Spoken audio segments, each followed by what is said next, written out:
الله الرحمن الرحيم السلام عليكم ورحمة الله وبركاته maanta oo maalin talaada ah taariikhduna tahay 11 bisha January ee sanadka 2017 ee milaadiga kuna beegan 4 bisha Jamaadul Awwal ee sanadka 1438 ee hijriyada waxaad ku soo dhawaataan qaybtii shanaad ee barnaamijkii la magac baxay Raadraaca boqortooyadii baaxadda weyneed ee Ajuuraan oo hadda la yiraahdo boqortooyada soo jireenka Soomaaliya kaasoo aad ka daawanaysaan telefishinka BSS TV oo ku hadla afka boqortooyada soo jireenka Soomaaliya kaasoo hawada si toos aan u galin ما لحد منا الله اللي عزنا ما لحد منا ما لحد منا الله اللي عزنا ما لحد منا روحنا كتاب الله وقلبنا السنة والطمع فينا العدو ما علي منا لا ما علي منا boqortooyadii baaxadda weyneed ee Ajuuraan waxa ay magaalooyinka Muqdisho marka Baraawe iyo Hobyo ka sameeyeen dekedaha ugu waaweyn caalamka ee laga ganacsado waxaana dekedahaasi u soo ganacsi doonan jiray wadamo badan kuwaasi oo xiriiro ganacsi ah ka dhaxeeyay boqortooyadii baaxadda weyneed ee Ajuuraan oo ka talinaysay wadanka Soomaaliya iyo meelo badan oo ka tirsan qaaradda Afrika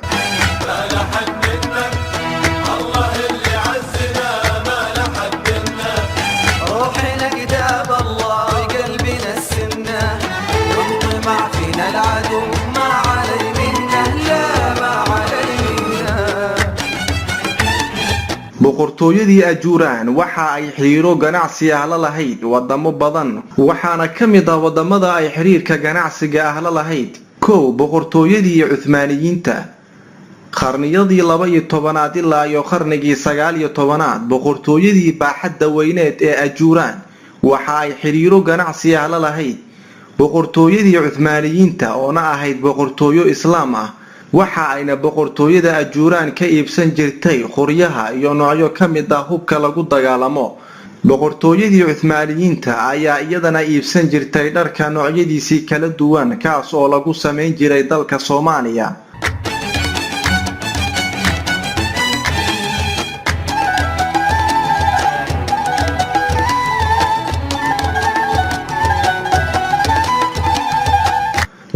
boqortooyadii Boortaqiiska qarniyadii 12aad ilaa iyo qarnigii 14aad boqortooyadii baaxadda weyneed ee Ajuuraan waxa ay xiriiro ganacsi ah la lahayd boqortooyadii Boortaqiiska ka hor inta aysan boqortooyadii Boortaqiiska ku soo duulin wadanka Soomaaliya waxa ayna boqortooyadii Boortaqiiska Soomaaliya u soo iibgeyn jirtay dahabka waxa ayna ka iibsan jirtay dharka iyo alaabo kale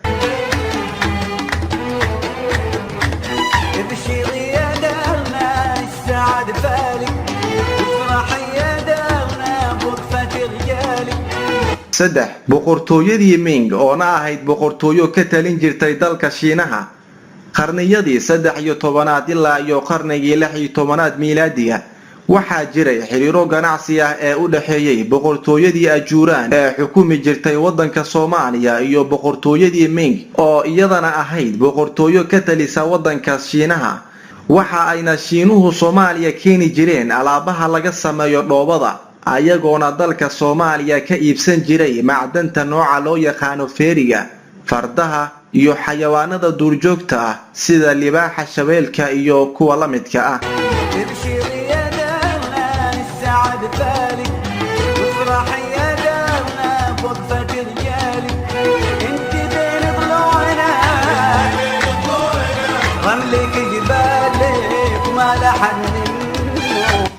boqortooyadii Venetian oo ahayd boqortooyo awood ku leh dalka Talyaaniga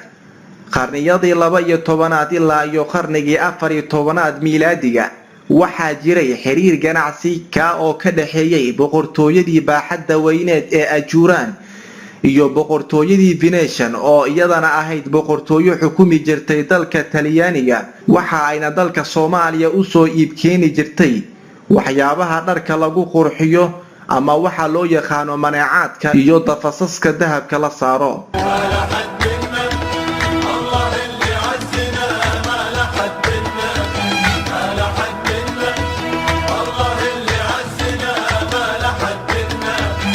5 boqortooyadii Dutch-ka qarniyadii 15aad ilaa iyo qarnigii 18aad waxa ay taariikhdu xusaysaa in ay jireen xiriiro ganacsi ah ee u dhaxeeyay boqortooyadii baaxadda weyneed ee Ajuuraan iyo boqortooyadii Dutch-ka waxa ayna boqortooyadii Dutch-ka Soomaaliya ka iibsan jirtay waxyaabaha ay Talyaaniga u soo iibkeeni jireen Soomaaliya oo ka mid ahayd waxa loo yaqaan maneecadka ama waxyaabaha dharka lagu quruxsado. روحنا كتاب الله وقلبنا السنة وانطمع فينا العدو ما علينا لا ما علينا. 6 boqortooyadii Safavid oo ahayd boqortooyo ka talisa wadamada la isku yiraahdo Persia ama Faris oo ay ka mid tahay dalka hadda loo yaqaan Iiraan qarniyadii 15aad ilaa iyo qarnigii 17aad boqortooyadii baaxadda weyneed ee Ajuuraan waxa ay xiriiro ganacsi ah la lahayd boqortooyadii Safavid oo ka talin jirtay wadamada la isku yiraahdo Faris waxa ayna boqortooyadii Safavid wadanka Soomaaliya u soo iibkeeni jirtay noocyo ka mid ah dharka waxa ayna ka iibsan jirtay looxa iyo noocyo ka mid ah miraha.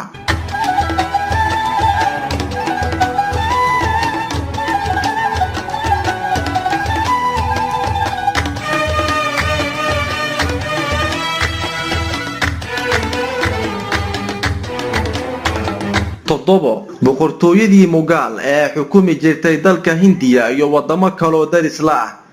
qarniyadii 15aad ilaa iyo qarnigii 18aad ee miilaadiga boqortooyadii Ajuuraan iyo boqortooyadii Mughal oo ahayd boqortooyo Islaam ah oo ka talin jirtay wadanka Hindiya iyo wadamo kale oo jaar la ah waxa ay lahaayeen xiriiro ganacsi ah waxa ayna boqortooyadii Mughal Soomaaliya u soo iibkeeni jirtay xawaashida iyo noocyo ka mid ah dharka waxa ayna Soomaaliya ka iibsan jireen xabkaha dahabka iyo waxa loo yaqaan wuulka.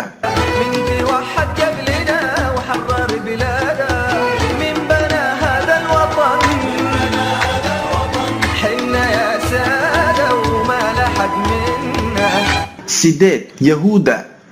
boqortooyadii baaxadda weyneed ee Ajuuraan ayaa sidoo kale xiriiro ganacsi ah la lahayd Yahuuda waxa ayna Yahuudu Soomaaliya u soo iibkeen jirtay qaar ka mid ah miraha la abuurto iyo badeecooyin kale waxa ayna Yahuudu dalka Soomaaliya ka qaadan jirtay ama ka iibsan jirtay dahabka iyo badeecooyin kale.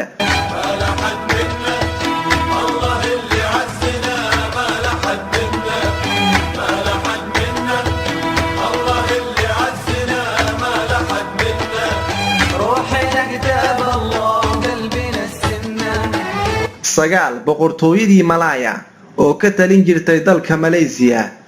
taariikhaha qaar ayaa xusaya in boqortooyadii baaxadda weyneed ee Ajuuraan ay xiriir ganacsi ah la lahayd boqortooyadii Malaya ee ka talin jirtay dalka Malaysia waxa ayna taariikhdu xusaysaa in boqortooyadii Malaya ay dalka Soomaaliya keeni jirtay cambarka iyo dhoobada waxa ayna dalka Soomaaliya ka iibsan jirtay dahabka iyo dharka.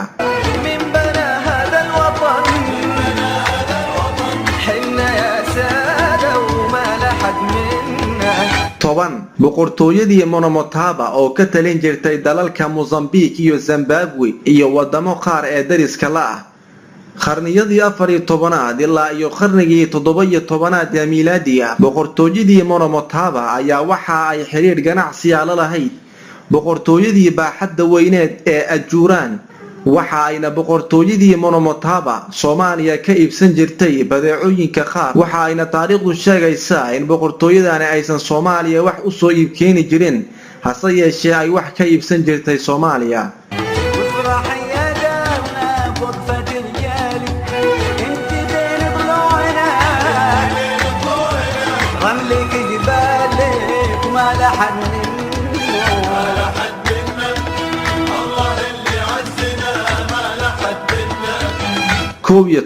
boqortooyadii Jaffna oo ahayd boqortooyo ka talisa dalka Sri Lanka qarniyadii 12aad ilaa iyo qarnigii 16aad ee miilaadiga waxaa jiray xiriiro ganacsi ah ee ka dhaxeeyay boqortooyadii Jaffna oo Sri Lanka xukumi jirtay iyo boqortooyadii baaxadda weyneed ee Ajuuraan oo iyadana ka talin jirtay dalka Soomaaliya waxa ayna boqortooyadii Jaffna Soomaaliya keeni jirtay xawaashiyaha waxa ayna ka iibsan jirtay dalka Soomaaliya oo xilligaasi ay ka talinaysay boqortooyadii Ajuuraan noocyo ka mid ah dharka.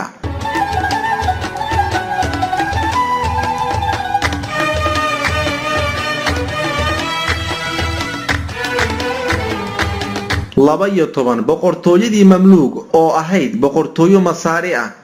qarniyadii 12aad ilaa iyo qarnigii 15aad ee miilaadiga. boqortooyadii Mamluuk oo ahayd boqortooyo Islaam ah ee ka talin jirtay dalka Masar iyo boqortooyadii baaxadda weyneed ee Ajuuraan ayaa waxaa ka dhaxeeyay xiriiro ganacsi ah. waxa ayna boqortooyadii Mamluuk dalka Soomaaliya keeni jirtay noocyo ka mid ah badeecooyinka ayadoona sidoo kale dalka Soomaaliya ka iibsan jirtay badeecooyin kale.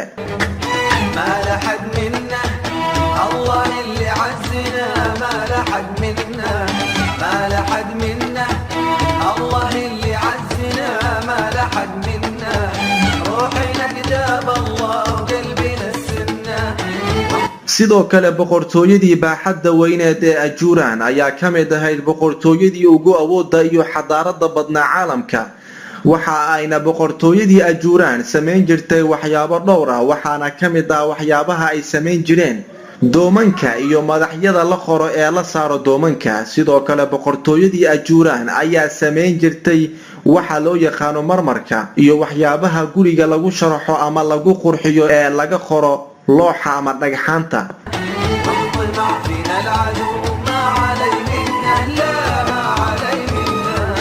boqortooyadii baaxadda weyneed ee Ajuuraan ayaa lahayd lacag u gaar ah oo lagu magacaabi jiray Ajuuraan money currency waxaana lacagtaani laga garan jiray ama laga isticmaali jiray wadamo dhowr ah oo ay ka mid yihiin Indonesia, Shiinaha, Talyaaniga, Sri Lanka iyo qaar ka mid ah wadamada Carabta.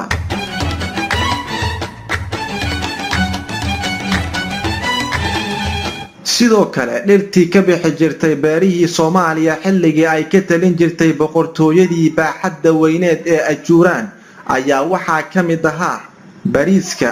digirta, khajaarka, koostada, bukureyda, baamiyaha, baarbiyeetarka, canabka, canuuniga, saytuunka, babayga, barbarooniga, bocor hindiga, bocor katiitooga, bataatiga, basbaaska, yaanyada, moxoga, dhanaanowga, baradhada, karootada, cambaha, salbakada, beebeeshayda, misirta, galeyda, misigada, moos bukeeniga, moos sukaariga iyo mooska loo yaqaano moos Soomaali, qamadiga, loosta, isbaandheeska, dhangalowga, timirta, qumbaha, gabka, mareerta, geedtilaalka, raqayda, qarfaha, heelka, qalinfurka, bungaxwaha, liimo bandariinida, liimo balbeelmada, liimo dhanaanta, liimo oranjada, kabsar caleenta, basasha loo yaqaano basal baar, basal cadda, basal gaduuda, xawaajiga, tuunta, caleenta, zanjabiilka, ababka, lubaanta, xabagta, malmalka, baydaanka, cusbada, mircoodka, qaraha ama xabxabka iyo qasabka.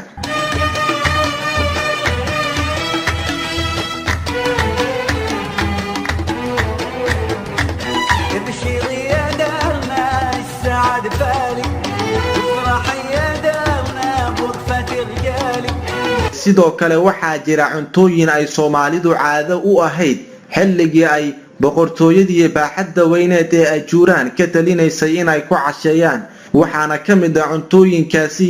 bariiska, qamadiga, salbakada, beebeeshayda, misirta, galeyda, misigada iyo digirta.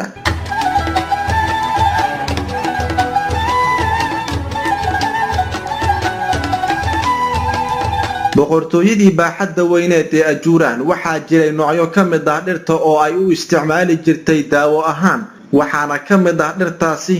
baarbiyeetarka, malmalka, timirta, qumbaha, gabka, raqayda, mareerta, moos sukaariga, liimo dhanaanta, liimo bandariinida, liimo balbeelmada, liimo oranjada iyo ababka.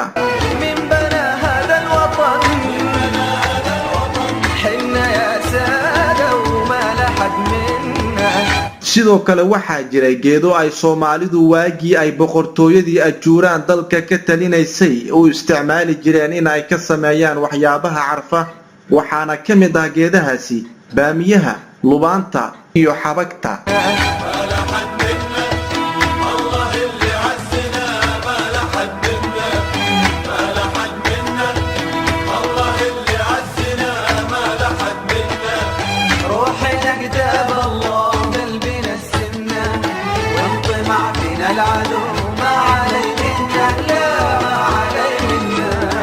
ugu dambeyntii waxaa xusid mudan in taariikhdan laga soo aruuriyay kaydka qoyska reer boqor ee Aala Sheekh, fasaxaasna uu bixiyay boqorka boqortooyada soo jireenka Soomaaliya boqor Mayo Xuseen Abow Aala Sheekh.